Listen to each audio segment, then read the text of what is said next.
Năm 2024, thế giới chứng kiến nhiều mặt trái lan tràn của các mạng xã hội, phát tán tin giả, lan truyền các nội dung kích động bạo lực, phản cảm, lừa đảo trên mạng, xâm phạm quyền riêng tư.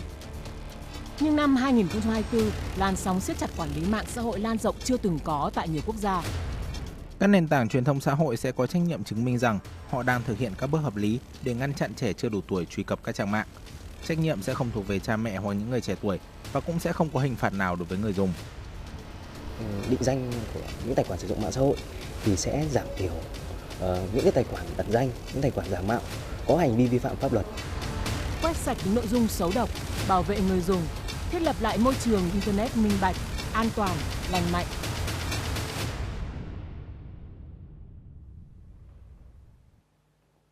Vâng, thưa quý vị, mạng xã hội nói riêng hay là môi trường trực tuyến thì có thể được ví như là một không gian không giới hạn của thông tin.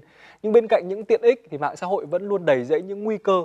Bởi nếu như người dùng không cảnh giác hoặc là không chủ động kiểm soát được thông tin thì có thể dễ dàng bị cuốn vào những nội dung tiêu cực, thậm chí là chịu thiệt hại nghiêm trọng từ tin giả, tin thất thiệt hay là lừa đảo. Điều này thì có thể thấy rõ trong bức tranh toàn cảnh của năm 2024, đúng không anh Đức Cường? Vâng, thưa anh Mạnh Cường, có thể thấy là năm 2024 đã đánh dấu một năm mà nhiều nền tảng mạng xã hội phổ biến nhất trên toàn cầu đã gặp không ít sóng gió từ việc bị siết chặt quản lý. Trong bối cảnh nhiệm vụ dọn rác trên mạng xã hội vẫn nằm phần nhiều ở công cụ kiểm duyệt riêng biệt của từng nền tảng, thì chính phủ nhiều nước đã quyết định mạnh tay hơn trong việc tuýt còi các mạng xã hội. Albania đã nối dài danh sách những quốc gia cấm cửa TikTok sau khi tuyên bố sẽ cấm mạng xã hội này trong ít nhất một năm, bắt đầu từ năm 2025. Lệnh cấm được đưa ra sau khi vụ việc một nam sinh thiệt mạng trong một vụ ẩu đả sau khi xảy ra tranh cãi trên mạng xã hội. Vụ việc làm dấy lên lo ngại về việc mạng xã hội có thể cổ súy bạo lực đối với trẻ em và thanh thiếu niên. Cũng liên quan đến vấn đề kiểm duyệt nội dung, tháng 9 năm nay, cảnh sát Hàn Quốc đã mở cuộc điều tra với ứng dụng Telegram.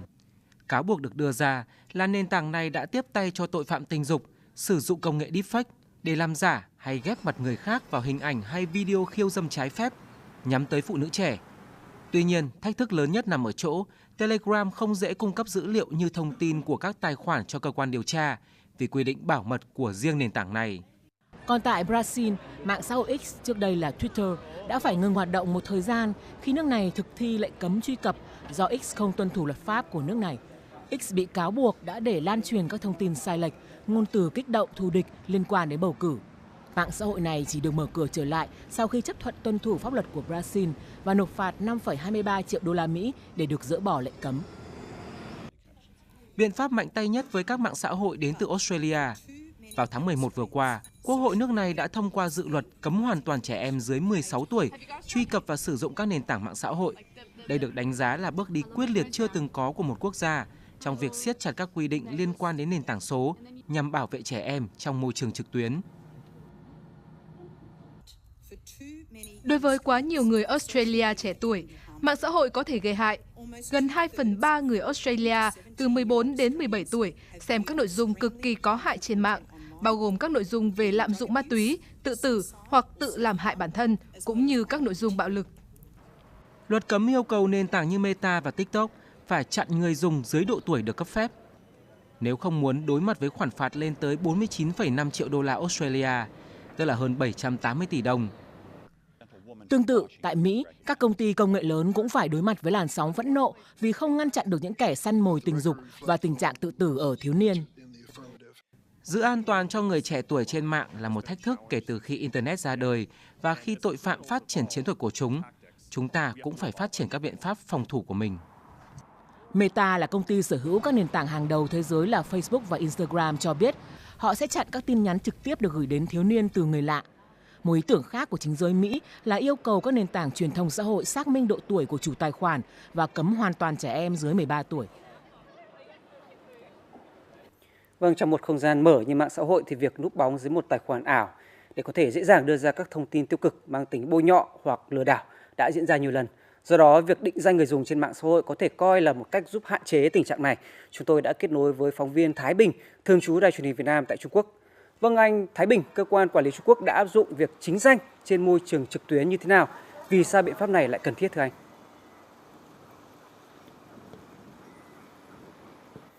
Vâng, ở Trung Quốc từ lâu việc đăng ký tài khoản mạng xã hội, số điện thoại di động bắt buộc phải dùng căn cước công dân, nghĩa là phải chính chủ, người thật.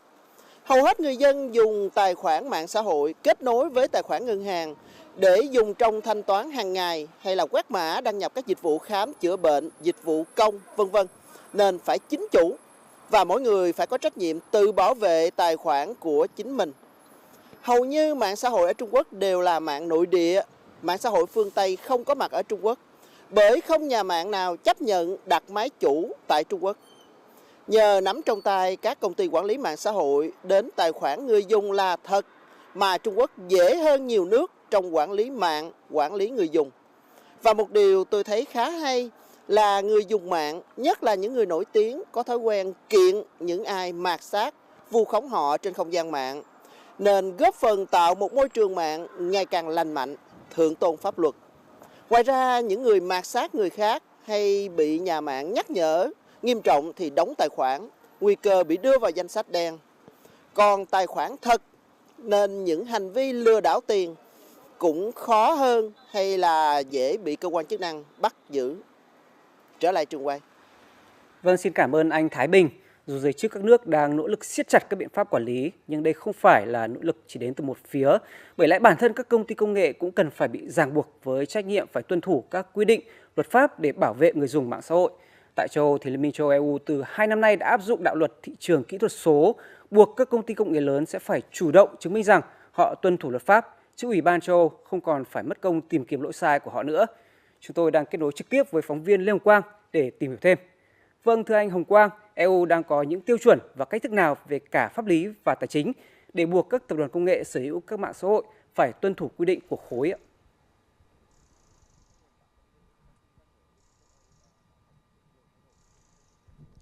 Các nền tảng công nghệ mà có kinh doanh ở Liên minh châu Âu đã phải thực hiện nhiều thay đổi để mà tuân thủ các quy định mới, tập trung vào việc bảo vệ người dùng, tăng cường minh bạch và trách nhiệm giải trình.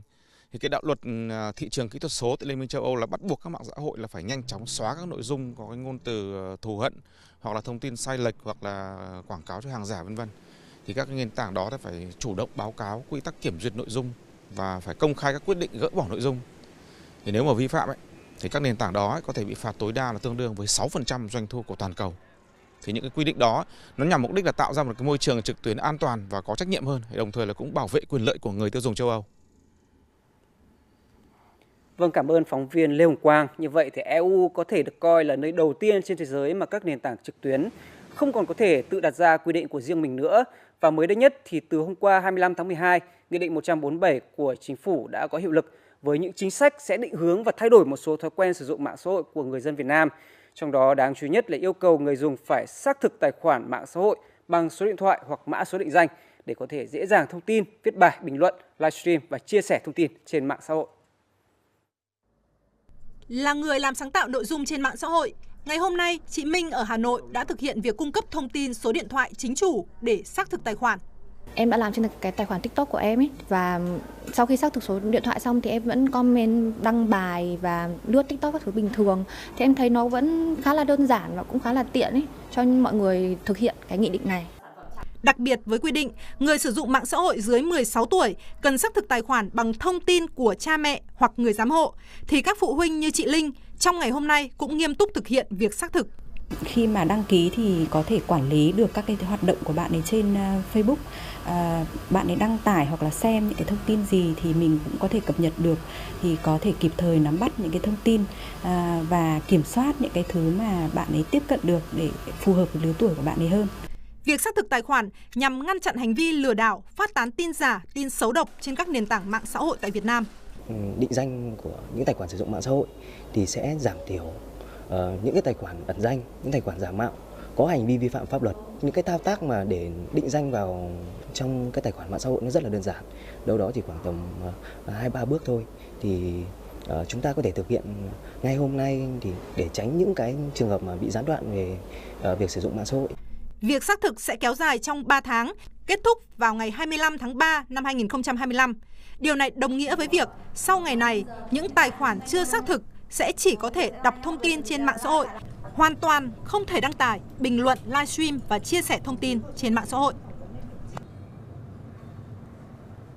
Vâng, trong thời đại mà cả thế giới số và đời thực đều quay cuồng trong dòng chảy thông tin và những áp lực cuộc sống, thì các không gian trực tuyến sẽ không chỉ là nơi để cập nhật thông tin mà đang dần trở thành chốn thư giãn, giúp người dùng giải tỏa áp lực hàng ngày.